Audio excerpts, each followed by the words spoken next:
Senator McCaskill, Senator Coburn, Senate members of the committee, and wonderful staffers, thank you for inviting me. Let me begin today's comments with two examples of police militarization, one old, in fact it predates 9/11, and one new this year in May. In September of 2000, federal law enforcement conducted a joint drug investigation with the Modesto, California Police Department. Employing the military special operations model, the Modesto's PD SWAT team conducted a pre-dawn dynamic entry into a family's home. Suspecting the father, it turned out incorrectly, of being involved in low-level drug dealing. One of the children in the home, Alberto, was 11 years old and complied with all of the officers' screams to get into the prone position on his bedroom floor. A paramilitary police officer standing over him with a 12-gauge shotgun then accidentally discharged his weapon into Alberto's back, killing him. Now move forward to May of this year. A Georgia Police Department SWAT team concluded a no-knock drug raid on a family's private residence.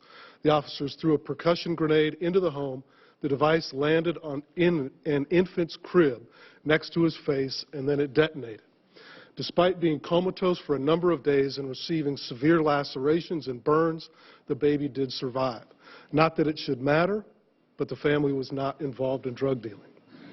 Some might dismiss these cases as mere anecdotes, but the facts, based on extensive national-level scientific research, are clear. These examples are emblematic of an historic, yet up until recently little publicly noticed, shift in American democratic governance. The clear distinction between our civilian police and military is blurring in significant and consequential ways. The research I've been conducting since 1989 has documented quantitatively and qualitatively the steady and certain march of U.S. civilian policing down the militarization continuum, culturally, materially, operationally, and organizationally, despite massive efforts at democratizing police under the guise of community policing reforms. The growth in militarized policing has been steep and deep. In the mid-1980s, a mere 30% of police agencies had a SWAT team. Today, well over 80% of departments, large and small, have one. In the early 1980s, these agencies conducted approximately 3,000 deployments a year nationwide. Today, I estimate a very conservative figure of 60,000 per year. And it is critical to recognize that these 60,000 deployments are mostly for conducting drug searches on people's private residences. This is not to imply that all police, nearly 20,000 unique departments across our great land, are heading in this direction. But the research evidence, along with militarized tragedies in Modesto, Georgia, Ferguson, and tens of thousands of other locations, demonstrates a troubling and highly consequential overall trend. What we saw played out in the Ferguson protests was the application of a very common mindset, style of uniform, and appearance and weaponry used every day in the homes of private residences during SWAT raids. Some departments conduct as many as 500 SWAT team raids a year. And just as in the two examples above and in the Ferguson situation, it is the poor and communities of color that are most impacted. It is hard to imagine that anyone intended for the wars on crime, drugs, and terrorism to devolve into widespread police militarization. At the same time, it is also hard not to see that by declaring war, we have opened the door for outfitting our police to be soldiers with a warrior mindset. To conclude, I've mentioned that police militarization predates 9/11. This is not just an interesting historical fact. It is critical because it illuminates the most important reason or causal factor in this unfortunate turn in American policing and American democracy. It is the following: our long-running and intensely punitive, self-proclaimed war on crime and drugs. It is no coincidence that the skyrocketing number of police paramilitary deployments on American citizens since the early 1980s coincides perfectly with the skyrocketing imprisonment numbers. We now have 2.4 million people incarcerated in this country, and almost 4% of the American public is now under direct correctional supervision. These wars have been devastating to minority communities and the marginalized, and have resulted in a self-perpetuating growth complex. Cutting off the supply of military weaponry to our civilian police is the least we could do to begin the process of reining in police militarization and attempting to make clear the increasingly blurred distinction between the military and police. Please do not underestimate the gravity of this development. This is highly disturbing to most Americans on the left and the right. Thank you. Thank you. Dr. Kraska. Dr. Kraska, appreciate you coming and appreciate you working with us. Tell me what the difference is between a militarized and increasingly federalized police force and a standing army. It's actually a bit of a complicated history that I won't get into too much, but we have to remember that the Posse Comitatus Act of 1878 had been in place untouched for quite a long time until the 1980s drug war. And it wasn't until the 1980s drug war, it was actually the Reagan administration that wanted to completely repeal Posse Comitatus, but what instead happened is they just amended it significantly to allow for cross-training and weapons transference. And just as an aside, I don't want to make too much of an aside, but we also have to remember that the Department of Defense has been very actively involved in training local police departments as well, not just providing them equipment, but providing them training. I've got a great quote that I'm not going to read it now, but if you ask me to read it, I will, that talks about even having Navy SEALs and Army Rangers come to a local police department and teach them things. So it's not just weapons transference. The federal government has increasingly, since 9/11, played a significant role in accelerating these trends towards militarization. And, you know, the extent to which the 1033 program, the Department of Homeland Security funds, et cetera, have contributed to it, I would certainly call it significant. But I think we have to remember that the militarized culture of a component of policing, and it's just a component of policing. This isn't a unified phenomenon in all of police in the United States of America. Hell, we have a police department right next to us, the Lexington PD, very smart, very wise. They don't do this kind of thing at all, and they would never do it. So the policing community is a bit split over this. And I don't want anybody to get the impression, because of the experts we've heard, that policing is all for this stuff, because it's just not true. There are lots of folks that aren't. Anyway, back to federalization. So I think the federal government has played a significant role in probably the last 10 to 14 years. All right. The rest of my questions I'll submit for the record so we can move on in our time. Okay. Senator Johnson. Thank you, Madam Chair. Dr. Kraska, in your testimony, what I have written down on my notes is equipment versus procedures versus operations.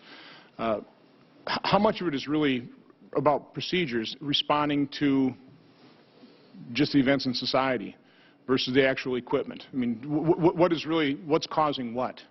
Yeah, great question, and of course difficult to answer. I do know that the militarization trend began as part of the drug war. It hasn't had anything to do with terrorism. It hasn't had anything to do with threats to national security. It's had everything to do with prosecuting the drug war. And that's when we saw the precipitous rise in not only the number of SWAT units, but their amount of activity. That's when we saw departments doing 750 to 1,000 drug raids per year on people's private residences. That's when we saw police departments all over the country in small little localities sending off 2 or 3 officers to a for-profit training camp like Smith & Wesson or Heckler & Koch, getting training and coming back to the department and starting a 15-officer police paramilitary unit with no clue what they were doing whatsoever. That all happened as a part of the drug war.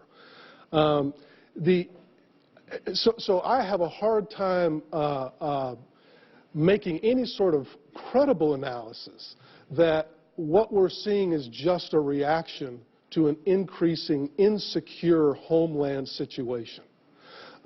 This stuff has been well in place, and it's still absolutely happening today in the same way it was in the 1990s and the 2000s. So again, coming from a manufacturing background, trying to solve problems, going to the root cause. What I'm hearing, because again in my briefing, this equipment transfer really first started from a defense authorization bill targeted at the drug war. Absolutely. So we've spent, I know just the last 3 years, and because of another hearing, we spent $75 billion fighting the war on drugs. We're not conquering it, are we? So what do we need to do? I wanted to follow up on this idea of, for example, SWAT teams, because having been worked with the police in my state in a number of settings, they've had to respond to some pretty dangerous situations that did involve, for example, a drug crime, where you had, high-level individuals who were quite dangerous, quite armed, and that it was the most appropriate that a SWAT team respond because they had the most training of how to deal with a situation like that versus sending, one patrol officer or a handful of patrol officers that aren't oriented towards dealing with a situation where you have, for example, an armed drug dealer, not necessarily a user, but someone who's profiting off the situation. And, then I've been to situations where we had a hostage situation and we had a SWAT team situation there where, truthfully, I was glad that the SWAT team was there because they had the training and they trained particularly for hostage situations that would allow the police to have the right training and to know how to negotiate, number one, to know how to handle a situation, not to have bystanders harmed. And so what I'm trying to understand is to make a broad brush of saying, 60,000 SWAT operations, I think that's a pretty broad brush. So I'm trying to get at, from maybe all three of you and the first who have commented on this, is when is it appropriate for us to, it seems like it's appropriate for us to have some individuals who have this type of training, because I've been there at these scenes with them where I would have wanted the right SWAT team trained to deal with the situation, and we successfully ended situations because the people there had the right training and trained for this specifically, weren't just taking the patrol officer off the street to address it. So how do we distinguish from that and this situation where, the public it's a protest situation where it's people exercising their First Amendment rights? And this isn't an easy question to answer, but I think this is what we're grappling with here. Particularly I think we've asked a lot more of the police post 9/11 in terms of what response we've asked of them as first responders, and maybe we have sent mixed messages. So I'd like to get your comment. I know that's more of a statement, but I'd like to hear your comment on some of those thoughts. Oftentimes these kind of conversations devolve into an either-or type of argument, and it's really critical to recognize that there are absolutely lots of situations, Columbine for example, where you have to have a competent professional response, a use of force specialist, military special operations folks, police special, whatever you want to call them, you have to have that, no doubt. What I was talking about was 60,000 deployments. I was not talking about 60,000 deployments for those situations. Those situations are incredibly rare. Thank goodness, they're incredibly rare. Those situations absolutely require a competent response, active shooter, terrorist, whatever kind of situation.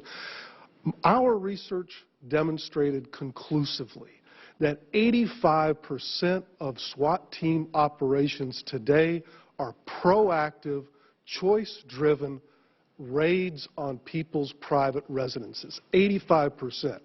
What that means is that the original function of SWAT in the 1970s was the idea that SWAT teams were to save lives. They were to respond in a laudable way to very dangerous circumstances and handle those circumstances well. What happened during the 1980s and early 1990s drug war is that function flipped on its head. We went from these teams predominantly doing reactive deployments, maybe 1 to 2 of these in an entire municipality, 1 to 2 a year. Smaller jurisdictions, Probably something like that wouldn't happen in 100 years, but they were there to handle it. This has devolved now into what I'm talking about: widespread misapplication of the paramilitary model, misapplication, unjustified growth, having many smaller police departments. We mentioned most of these departments are small. Our research showed that 50% of these small police departments, 50% of them are receiving less than 50 hours of training per year for their SWAT team. The recommended amount from the NTOA used to be 250. I think they've reduced it to 200. 250 hours versus 50 hours. These are not well-trained teams. These are a localized 18,000 police departments all doing their own thing with no oversight and no accountability. And that's why we're seeing, and we have seen, hundreds of these kinds of tragedies that I've mentioned, but also lots of terrorized families that have been caught up in these drug operations and drug raids. Thank you. Thank you. We are pushing in wholesale fashion military equipment to local police departments. Do you sense that the police community would be offended if we put a few more rules of the road on the ability to receive these resources from the federal government?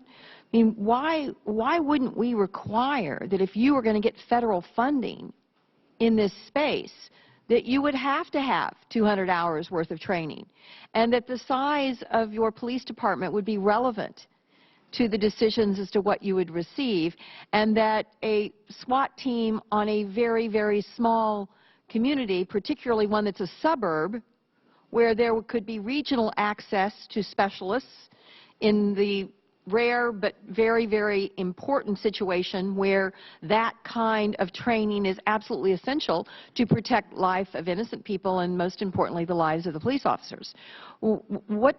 Why can't we begin to do more with, you know, if we're going to give you money, we're going to make you. Is that something that you think the police community would not accept and understand, that this has gone too far? Excuse me for being a professor and talking on and on, so I'll actually read a thing that I had written before, hopefully pretty quickly. If it were possible to provide funds and programs that allowed a small, tightly regulated component of U.S. police to obtain military-grade equipment for the extremely rare terrorist or active shooter situation, perhaps these programs might be of some benefit. However, the myriad and unavoidable unintended consequences of such programs render them not just dubious, but dangerous. Military gear and garb changes and reinforces a war-fighting mentality among civilian police, where marginalized populations become the enemy and the police perceive of themselves as a thin blue line between order and chaos that can only be controlled through military model power. The ethic, the massive community policing reform programs intended to instill in American policing, that is, an ethic of community empowerment, developing authentic trust between the community and police, democratic accountability, all those types of things, have been smoothly displaced by a military paradigm. A recent edition in Cops magazine by the director of Cops said very clearly, he said, we're seeing the growing militarization of American policing lead to the destruction of community policing. So it's a cultural problem. It's not just a regulation, you know, right. Let's put a few tweaks and bumps here. When you hand these departments this level of weaponry and these goods, it changes their mindset. Remember, most of these departments have 25, 30, 50 officers. 15 of them serve on a SWAT team. Now they have an MRAP, an armored personnel carrier, a $325,000 armored personnel carrier paid for by Homeland Security. What did they say to themselves? Here's an example. We have racial tensions at the basketball game. We're going to bring the MRAP to the basketball game on Friday night. That's a quote. Changes their mindset. So I can't see a way that the transference of military goods from wartime to our civilian police agencies is ever a good idea.